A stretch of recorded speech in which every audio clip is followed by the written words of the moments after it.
Rais wa Misri Abdel Fattah al-Sisi anasema hakuna suluhu za kijeshi kwa mzozo wa Israel na Iran. Anasema kwamba juhudi za kidiplomasia ndizo zinapaswa kufanyika ili kufikia amani katika eneo hilo la Mashariki ya Kati. Rais huyo wa Misri Abdel Fattah al-Sisi ametoa wito wa kutatuliwa kwa njia ya diplomasia mzozo wa Israel na Iran. Akizungumza wakati wa mazungumzo na rais wa Iran Masoud Pezeshkian, el-Sisi alizitaka pande zote husika kuzuia mzunguko wa ghasia usizidi kupanuka. Anasema hakuna suluhu za kijeshi kwa mgogoro huu, kiongozi huyu wa Misri alisema.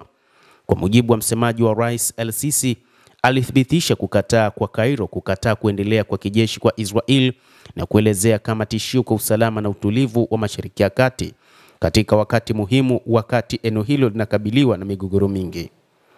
Mashambulizi ya makombora ya Iran siku ya Jumatatu yalikuwa katika kujibu mashambulizi ya Marekani kwenye maeneo matatu ya nyuklia nchini Iran siku moja kabla, ambapo Iran ilianzisha mashambulizi hayo kutokana na kile kilichofanywa na Marekani kushambulia vinu vyake vya nyuklia.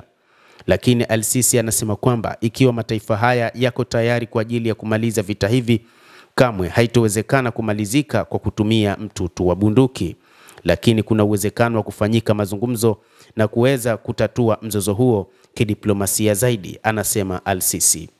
Katika taarifa yake ya awali, Wizara ya Mambo ya Nje ya Misri ilionyesha wasiwasi mkubwa juu ya hali ya Iran na kulaani kuongezeka kwa kasi kwa kijeshi. Pia ilisisitiza upinzani wa Misri kwa ukiukwaji wowote wa mkataba wa Umoja wa Mataifa na sheria za kimataifa, ikitoa wito wa kuheshimiwa kikamilifu kwa mamlaka ya nchi. Mzozo wa hivi punde ulianza Juni 13 wakati ndege za kivita za Israel zilifanya wimbi la mashambulizi kwenye maeneo ya kimkakati ya Iran, ikiwa ni pamoja na kituo cha kurutubisha uranium huko Natanz, ambapo majasusi wa Israel pia waliwalenga maafisa wakuu wa kijeshi na kisayansi ndani ya Iran. Hata hivyo, walilenga maeneo ya nyuklia katika taifa hilo. Iran iliamua kulipiza kisasi kwa kurusha makumi ya makombora ya balisti katika ardhi ya Israel.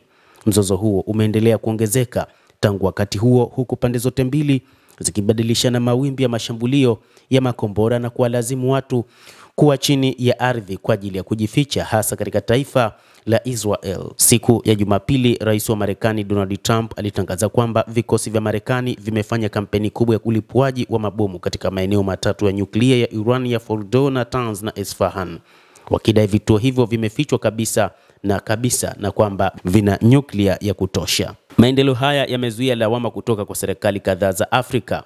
Katika taarifa ya siku ya Jumapili, ofisi ya rais wa Afrika ya Kusini ilieleza matumaini ya dhati ya Pretoria kwamba Rais Donald Trump anatumia ushawishi wake na ule wa serikali ya Marekani kutawala pande husika kutafuta njia ya mazungumzo katika kutatua masuala yao ya mzozo.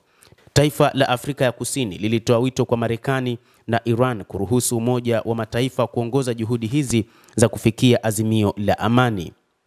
Nchi za Afrika zililaani mashambulizi ya Israel dhidi ya Iran mapema mwezi Juni. Waziri wa mambo ya nje wa Algeria Ahmed Attaf alipiga simu na mwenzake wa Iran Abbas Araghchi wakati ambapo alikariri shutuma kali za Algeria dhidi ya mashambulizi ya Israel.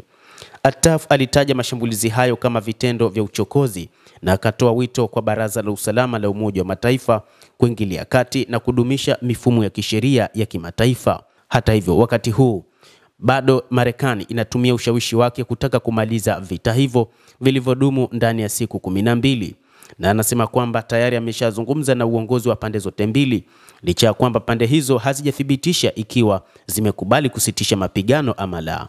Endelea kutufuatilia mtazamaji, lakini usisahau kulike, usisahau kucomment na kusubscribe channel yetu hii. Naitwa Adam Hussein, endelea kuwa nasi wakati wote.